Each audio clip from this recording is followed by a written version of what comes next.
അങ്ങനെ നിങ്ങളുടെ ഏറ്റവും ഇഷ്ട വാഹനമായ എസ്ക്രോസ് ഡീസലിൻ്റെ മെയിൻ്റനൻസ് വീഡിയോ ആണ് നിങ്ങൾ കാണാൻ പോകുന്നത്. ഓക്കെ, ഈ വാഹനം നിങ്ങൾ യൂസ് ചെയ്യുന്നുണ്ടെങ്കിൽ നിങ്ങൾ പ്രത്യേകം കെയർ ചെയ്യേണ്ട കാര്യങ്ങളെക്കുറിച്ചാണ് നമ്മളിന്നിവിടെ പറയാൻ വേണ്ടി പോകുന്നത് ഗൈസ്.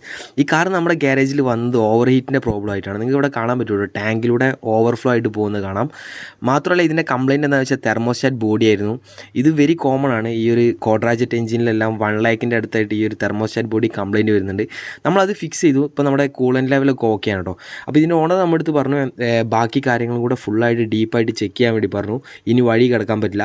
അങ്ങനെ നമ്മൾ നോക്കി വരുന്ന സമയത്ത് എന്ന് പറഞ്ഞാൽ ഇതിൻ്റെ ടൈമിംഗ് ചെയിൻ റീപ്ലേസ് ഏകദേശം അടുത്തിട്ടുണ്ട്. അതിൻ്റെ ഭാഗമായിട്ട് ക്രാങ്ക് കേസിൽ ചെറിയൊരു ഓയിലിൻ്റെ നനവൊക്കെ കാണുന്നുണ്ട്. അപ്പോൾ അതിൻ്റെ ഓണർ പറഞ്ഞു ഇപ്പോൾ നിങ്ങളത് മാറണ്ട, അടുത്ത ഓയിൽ സർവീസിൽ മാറാമെന്ന് പറഞ്ഞു. ഓക്കെ, അപ്പോൾ ഏകദേശം ഒരു 90,000 കിലോമീറ്ററൊക്കെയാണ് ഇതിൻ്റെ ഓഡോമീറ്ററിൽ കാണുന്നത്. ഇപ്പോൾ ഇത് കുറച്ച് മുമ്പ് നമ്മൾ ഒരു അൾട്ടോയുടെ ഓയിൽ മാറി കേട്ടോ. നിങ്ങൾക്ക് കാണാൻ പറ്റും ടാറ് പോലെ ആയിട്ടുണ്ട് കേട്ടോ. അതായത് നല്ല തിക്കായിട്ടുണ്ട് ഓയിൽ. ഇത്രയൊന്നും ലേറ്റ് ആക്കരുത് ഒരിക്കലും തന്നെ. കാരണം ഓയിൽ ഒരുപാട് മാറാൻ വൈകി കഴിഞ്ഞാൽ എൻജിന് പതിയെ പതിയെ പണി വരാൻ തുടങ്ങും. പിന്നെ അത് വലിയ നഷ്ടത്തിലേക്ക് പോകും. ഓക്കെ, നമുക്ക് സത്യം പറഞ്ഞാൽ കാറുകളുടെ മുകളിൽ നമുക്ക് പൈസ ലാഭിക്കാനൊന്നും പറ്റില്ല കേട്ടോ. ഓക്കെ, അങ്ങനെ നമ്മളിതിൻ്റെ ഓയിൽ ഡ്രെയിൻ ചെയ്യാൻ വേണ്ടി പോവാണ്. അപ്പം പെട്രോൾ വണ്ടികളുടെ ഓയിൽ നല്ല രീതിയിൽ ഹാർഡായി വരും കേട്ടോ, കുറച്ച് ലേറ്റ് ആവുന്നതിനനുസരിച്ച്. ഓക്കെ ഗൈസ്, ഇപ്പം ഈ ഒരു കേസ് നമ്മൾ പ്രോപ്പറായിട്ട് ക്ലീൻ ചെയ്തു. ഓയിൽ പാൻ സമ്പ് എന്നൊക്കെ പറയും. അത് നമ്മൾ വൃത്തിയായിട്ട് ക്ലീൻ ചെയ്തിട്ടുണ്ട്. ആ ഏരിയ ഒക്കെ നല്ല രീതിയിൽ പെർഫെക്റ്റ് ആക്കി. ഓക്കെ, ഇനി ഇതിൻ്റെ ഓയിലൊന്ന് കാണിച്ചു തരാം നിങ്ങൾക്ക്. ഓയിൽ അത്യാവശ്യം നല്ല രീതിയിൽ ബ്ലാക്ക് ആയിട്ടുണ്ട്. ഓയിൽ മാറാൻ സമയമായിട്ടുണ്ട് കേട്ടോ. അതുപോലെ ഇപ്പോൾ നിങ്ങൾ കാണുന്ന എയർ ഫിൽറ്ററാണ്. എയർ ഫിൽറ്ററിൻ്റെ അകത്ത് ഡസ്റ്റ് ഉണ്ടോ എന്ന് നമുക്കൊന്ന് നോക്കാം കേട്ടോ. ഓക്കെ, അപ്പം ഇത് പുറത്തുനിന്ന് കാണുമ്പോൾ വലിയ കുഴപ്പമൊന്നുമില്ല. പക്ഷേ നിങ്ങൾ നോക്കിയത് നമ്മൾ ജസ്റ്റ് ഫ്ലോറിൽ തട്ടി നോക്കുമ്പോൾ നല്ല പൊടിയാണ് ഇതിൻ്റെ അകത്തുള്ളത്. ഇത് ക്ലീൻ ചെയ്തിടുന്നതൊന്നും ബുദ്ധിയല്ല. കാരണം നമുക്ക് അതിൻ്റെ അകത്ത് വരുന്ന ആ ലെയറും കാര്യങ്ങളെല്ലാം ബ്ലോക്ക് ആയിട്ടുണ്ടാവും കേട്ടോ.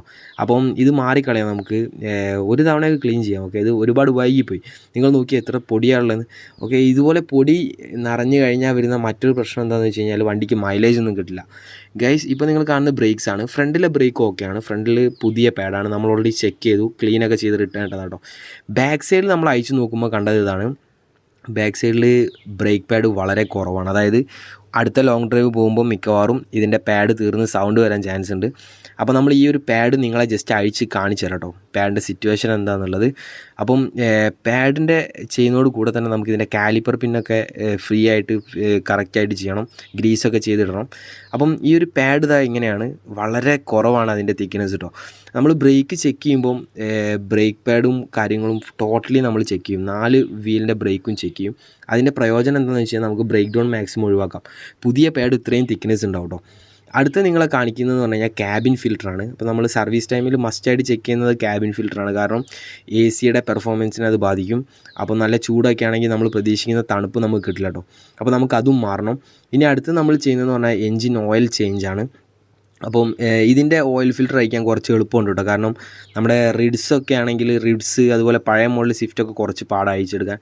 ഓക്കെ, അപ്പം ഇത് നമ്മൾ ഈസി ആയിട്ട് അയച്ചെടുത്തിട്ടുണ്ട്. അപ്പോൾ നമ്മൾ ജെനുവിൻ ആയിട്ടുള്ള ഫിൽറ്ററാണ് ഇതിൽ യൂസ് ചെയ്യുന്നത് കേട്ടോ. അപ്പോൾ നമ്മൾ പ്രോപ്പറായിട്ട് അതൊക്കെ ഫിക്സ് ചെയ്യുന്നുണ്ട്. ഈ ജെനുവിൻ പാർട്ട് ഫിക്സ് ചെയ്യുമ്പോൾ ശരിക്കും പറഞ്ഞാൽ ഇതിൻ്റെ ആഫ്റ്റർ മാർക്കറ്റ് ഫിൽറ്ററിന് റേറ്റ് കുറവാട്ടോ. പക്ഷേ എന്താണെന്നറിയില്ല, ജെനുവിൻ ഫിറ്റ് ചെയ്യുമ്പോൾ കറക്റ്റ് ഫിറ്റിങ്സ് ആയിരിക്കും. നമുക്ക് വേറെ ബുദ്ധിമുട്ടോ കാര്യങ്ങളൊന്നും തന്നെ ഉണ്ടാകും. കറക്റ്റായിട്ട് അതിൽ സീറ്റായിട്ട് ഇരുന്നോളൂ കേട്ടോ. ഓക്കെ, അപ്പം നമ്മൾ ആ കാര്യങ്ങളെല്ലാം തന്നെ ഫിനിഷ് ചെയ്തു. ഇനി നമുക്ക് അടുത്തതായിട്ട് പോകുന്നത് പറഞ്ഞാൽ എൻജിൻ ഓയിൽ ചേഞ്ചിലേക്കാണ്. നമ്മൾ 5W30 ആണ് ഓയിൽ യൂസ് ചെയ്യുന്നത്. SM+ ആണ് ഇതിൻ്റെ ഗ്രേഡ്, API ഗ്രേഡിങ് വരുന്നത് കേട്ടോ. അപ്പം നിങ്ങൾ ഈ ബ്രാൻഡ് തന്നെ ഒഴിക്കണമെന്ന് ഞാൻ പറയുന്നില്ല. നിങ്ങൾക്ക് ഇഷ്ടമുള്ള ബ്രാൻഡ് ഒഴിക്കാം, നല്ല ക്വാളിറ്റിയുള്ള ബ്രാൻഡ് യൂസ് ചെയ്യാം. അപ്പം ഓയിൽ ചേഞ്ച് വളരെ ഇമ്പോർട്ടൻ്റ് ആണ്. ആ ഒരു ടൈമിൽ തന്നെ ഓയിൽ മാറാൻ വേണ്ടി പ്രത്യേകം നമ്മൾ സൂക്ഷിക്കണം കേട്ടോ. അപ്പം ഈ ഒരു ഓയിലിൻ്റെ കളറൊക്കെ നിങ്ങൾക്ക് കാണാൻ പറ്റുമോ, നല്ല ഗോൾഡൻ കളറിലുള്ള ഓയിലാണ്. പക്ഷേ ഡീസൽ എഞ്ചിൻ ആയതുകൊണ്ട് തന്നെ സ്റ്റാർട്ട് ചെയ്ത് കുറച്ച് കഴിയുമ്പോഴേക്കും അത് ബ്ലാക്ക് ആവും. അതൊരു കോമൺ ആണ്. അടുത്തായിട്ട് നമുക്ക് ഇതിൻ്റെ ലെവലൊക്കെ ഒന്ന് ചെക്ക് ചെയ്യാം. ലെവൽ നമ്മളിപ്പം ഫുള്ളായിട്ട് ഓയിൽ ഇപ്പോൾ ഒഴിക്കുന്നില്ല. ലെവൽ ചെക്ക് ചെയ്തിട്ടാണ് ലാസ്റ്റ് നമ്മൾ ഫിനിഷ് ചെയ്യുക. അപ്പോൾ നമ്മൾ പുതിയ എയർ ഫിൽറ്റർ കൊണ്ടുവന്നിട്ടുണ്ട്. ഈ എയർ ഫിൽറ്റർ ഫിക്സ് ചെയ്യുമ്പോൾ തന്നെ കാറിൻ്റെ പെർഫോമൻസ് ടോട്ടലി ചേഞ്ച് ആവും. നല്ല ബൂസ്റ്റും പവറും പിക്കപ്പും എല്ലാം വരും കേട്ടോ. അപ്പോൾ അത് പ്രത്യേകം കെയർ ചെയ്യുക. എയർ ഫിൽറ്റർ വളരെ ഇമ്പോർട്ടൻ്റ് ആണ്. അതുപോലെ തന്നെ ക്യാബിൻ ഫിൽറ്റർ നമ്മൾ പുതിയത് കൊണ്ടുവന്നിട്ടുണ്ട്. നമുക്കത് യൂസ് ചെയ്യാം ക്യാബിൻ ഫിൽറ്റർ. അപ്പോൾ നമ്മളത് ഓൾറെഡി ഫിക്സ് ചെയ്തു കേട്ടോ. അപ്പം ഇനി നമുക്ക് ചെയ്യാനുള്ള കാര്യം എന്ന് വെച്ചാൽ ഇതിൻ്റെ റേഡിയേറ്റർ ഫാൻ നമ്മൾ പ്രോപ്പറായിട്ട് ചെക്ക് ചെയ്യണം. ഇപ്പോൾ നിങ്ങൾക്ക് അവിടെ കാണാൻ സൂക്ഷിച്ച് നോക്കിയാൽ ഫാൻ ഇപ്പോൾ ഓഫാണ് കേട്ടോ. അപ്പോൾ നമ്മൾ ഈ കാറ് നിർത്തിയിട്ട് നമ്മൾ ഓടിച്ചുകൊണ്ടിരിക്കുമ്പോൾ ഒരിക്കലും തന്നെ ഫാൻ വർക്കാവില്ല കേട്ടോ. പെട്രോൾ കാറുകളെ പോലെ ഇത് നല്ല ടൈം എടുക്കും. ഇപ്പോൾ ഫാൻ ഓൺ ആയിട്ടുണ്ട് കേട്ടോ. ഏകദേശം 98 ഡിഗ്രി സെൽഷ്യസ് നമ്മുടെ ടെമ്പറേച്ചർ വരുമ്പോഴാണ് അത് ഓൺ ആവുക കേട്ടോ. നിങ്ങൾക്ക് അവിടെ എഞ്ചിൻ കൂളിംഗ് ടെമ്പറേച്ചർ 98 കാണാൻ വേണ്ടി പറ്റും. അപ്പോൾ നമ്മൾ ഇതിൻ്റെ സൈക്ലിംഗ് ഒരു 4-5 തവണ നമ്മൾ ചെക്ക് ചെയ്യുന്നുണ്ട്. കാരണം ഇതിൻ്റെ ഓൾറെഡി തെർമോസ്റ്റാറ്റ് ബോഡി റീപ്ലേസ് ചെയ്തുകൊണ്ടാണ് നമ്മളത് ചെക്ക് ചെയ്യുന്നത് കേട്ടോ. 1,00,000 കിലോമീറ്റർ ആകുമ്പോൾ ഈ തെർമോസ്റ്റാറ്റ് ബോഡി മസ്റ്റായിട്ട് ചേഞ്ച് ചെയ്യുക. ഇതുപോലെയുള്ള സ്വിഫ്റ്റ്, റിഡ്സ് അതുപോലെയുള്ള കാറുകളൊക്കെ ആണെങ്കിൽ ആ തെർമോസ്റ്റാറ്റ് ബോഡി ചേഞ്ച് ചെയ്യുന്നത് വളരെ നല്ലതാണ്. കാരണം ലോങ് ഡ്രൈവ് പോകുന്ന വണ്ടികൾക്കാണ് കൂടുതലും ഇത് കംപ്ലയിൻറ്റ് വരിക കേട്ടോ. നമ്മൾ ചെറിയ ഡ്രൈവിലൊന്നും വലിയ പ്രശ്നങ്ങളൊന്നും വരില്ല. കാരണം ആ പ്ലാസ്റ്റിക്കൊക്കെ വീക്കായി പോകും അതിൻ്റെ എൻഡിലുള്ള, അതാണ് പ്രശ്നം. അപ്പം ഇപ്പോൾ നമ്മുടെ ഫാൻ ഓഫായിട്ടുണ്ട്. അപ്പോൾ നമ്മളിത് കണ്ടിന്യൂസ്ലി ചെക്ക് ചെയ്തുകൊണ്ടിരിക്കുന്നുണ്ട്. കാരണം ഇതിന് നമ്മൾ നല്ല രീതിയിലുള്ള ടൈം നമ്മൾ സ്പെൻഡ് ചെയ്യണം. ഇപ്പം ഏകദേശം രാത്രി ആയിട്ടുണ്ട്. നമ്മൾ പ്രോപ്പറായിട്ട് ചെക്ക് ചെയ്തിട്ട് മാത്രമാണ് നമ്മുടെ കാർ കൊടുക്കുന്നത്. ഓക്കെ സോ അപ്പോൾ നമ്മുടെ വീഡിയോ നിങ്ങൾ ഇഷ്ടപ്പെട്ട് കഴിഞ്ഞാൽ സബ്സ്ക്രൈബ് ചെയ്യുക, നിങ്ങളുടെ ഫ്രണ്ട്സിനൊക്കെ ഷെയർ ചെയ്ത് കൊടുക്കുക, അടുത്തുള്ള ബെല്ലൈക്കൺ കൂടെ ക്ലിക്ക് ചെയ്യുക. നമ്മുടെ ചാനലിലൂടെ കൂടുതൽ നമ്മൾ ഷെയർ ചെയ്യുന്നത് യൂസ്ഡ് കാർ ഓണേഴ്സിനുള്ള ടിപ്സാണ്. Okay guys, thank you for watching. നമുക്ക് ഇതുപോലുള്ള ഇൻഫോർമേറ്റീവ് ആയിട്ടുള്ള വീഡിയോസായിട്ട് വീണ്ടും കാണാം. ഓക്കേ.